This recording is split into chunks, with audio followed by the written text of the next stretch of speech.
करने वाले हैं नामकरण के बारे में, जो हम लोगों ने इसके पहले एक वीडियो बना दिया है और उस पे देखें हम लोग कि एल्कीन का नामकरण कैसे होता है। और आज हम लोग देखने वाले हैं एल्कीन के बाद जो होता है, एल्कीन के बाद आता है एल्कील।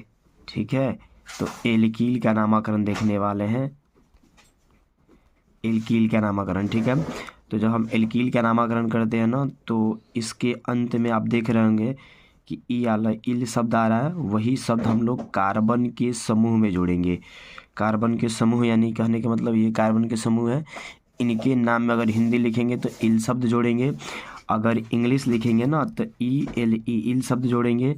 सबसे पहले हम देखते हैं कि इनका सामान्य सूत्र क्या होता है। तो सामान्य सूत्र जो होता है इनका सामान्य सूत्र होता है CnH2n+1 होता है। ठीक है, अब मान लीजिए कि हमने n=1 रखा, तो जब n=1 रखिएगा ना तो इनका CnH2n और +1 होता है, तो n का मान हमें 1 रखना है, तो C1 हो जाएगा H2 गुने n के मतलब 1 +1, तो होगा C1 और H2 एकम 2 और एक H हो जाएगा 3। और हम लोगों ने पढ़ा है कि कार्बन की संख्या जब 1 होता है, तो कार्बन की संख्या 1 होता है तो उसे हम लोग लिखते हैं मेथ लिखते हैं। क्या लिखते हैं? मेथ लिखते हैं। तो इंग्लिश में अगर लिखिएगा तो METH मेथ होगा।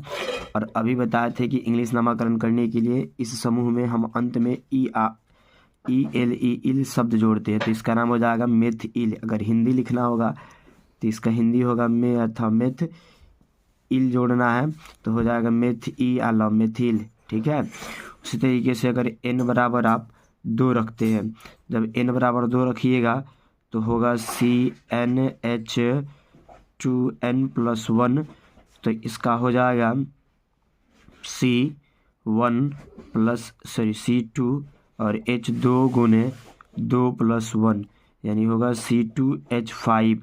C2 जो होता है, C2 का नाम होता है एथ, अंत में इल जोड़ना है तो हो जाएगा एथिल। हिंदी नाम इसका लिखिएगा, इसका हिंदी नाम होता है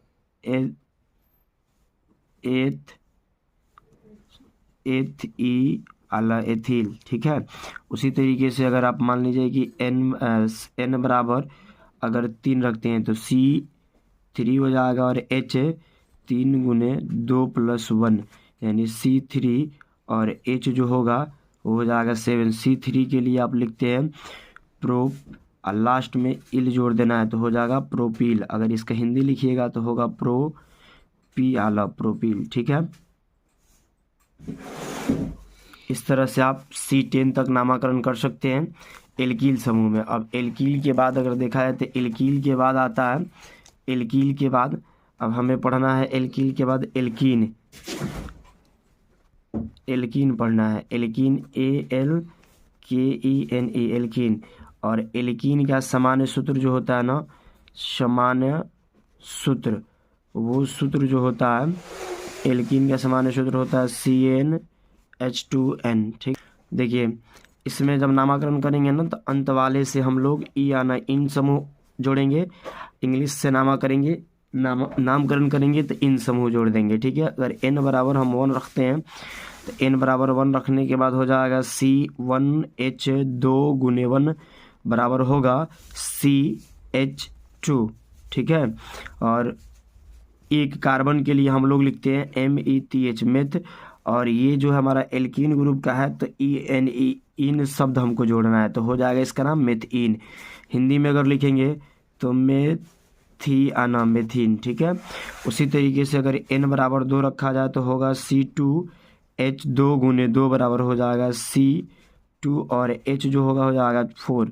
तो C2 के लिए हम लोग लिखते हैं EATH और अंत में ENE जोड़ना है तो हो जाएगा एथिन। ठीक है, उसी तरीके से n बराबर 3 n बराबर 4 करके आप लिख सकते हैं टोटल। ठीक है, उसके बाद एक लास्ट ग्रुप होता है जिसका नाम होता है एल्काइन।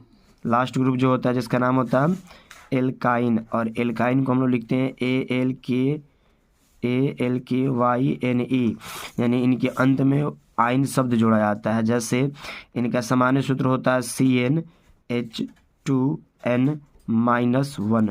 ठीक है, CnH2n-1 जैसे C अगर मान लीजिए हमने n बराबर 1 रखा तो हो जाएगा C1 और H2 गुने 1 माइनस 1,